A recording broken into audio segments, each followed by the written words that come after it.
Hey, I'm Zev and welcome back to my channel. I've been trying to teach myself how to lucid dream lately, and one of the suggestions is to keep your journal open beside your bed, and when you wake up in the middle of the night, you gotta jot down whatever dreams or thoughts or whatever is on your mind. And so I woke up the other night and I can't remember whether it came from a dream necessarily or what, but I wrote down, what is meaning?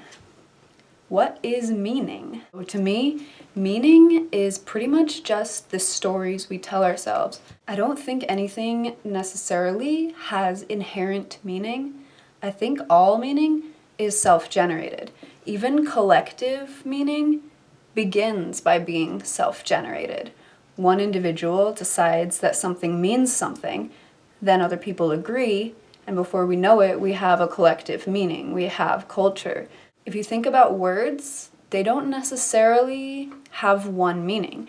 They have a collective meaning that is agreed upon, but then they also have an individual meaning, which is built on the associations that that individual has with a certain word. I think all meaning comes down to this same pattern. Take, for example, the recent cultural phenomenon of ghosting, or being left on read, or not having someone respond to your text messages. Now, the cultural meaning that's kind of going around right now is that this means you aren't valued, but that is not necessarily true. The collective meaning often influences our individual meaning a lot, but it doesn't have to completely shape it.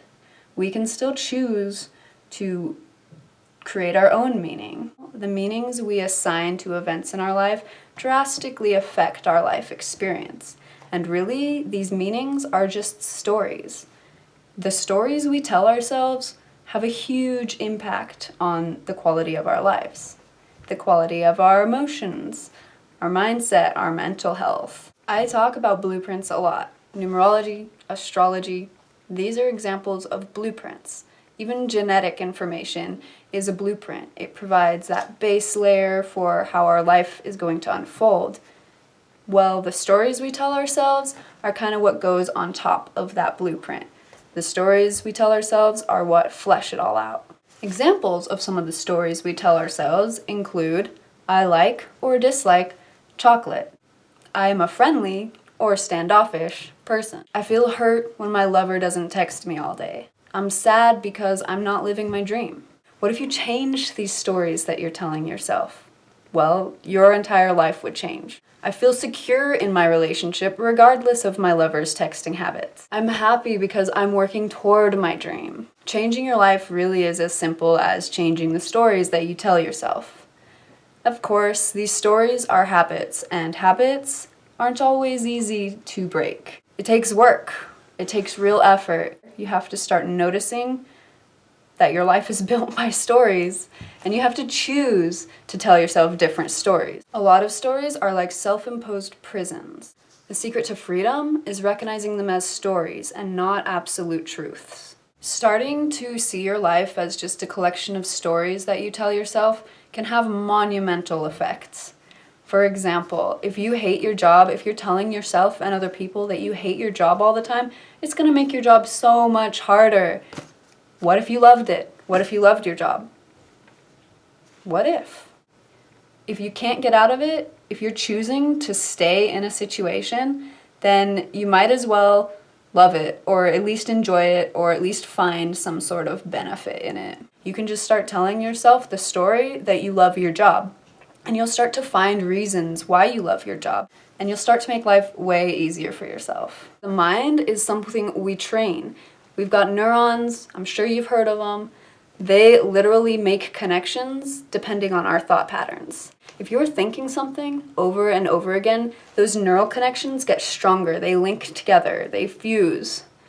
If you tell yourself an opposite story, those neural connections will actually unfuse themselves and create different connections somewhere else that align with your new story.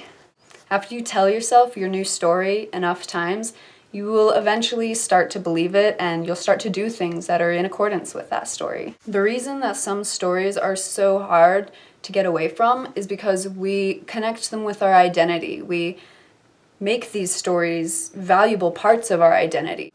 Even when they're not the most productive stories, we defend them, we own them, we keep them.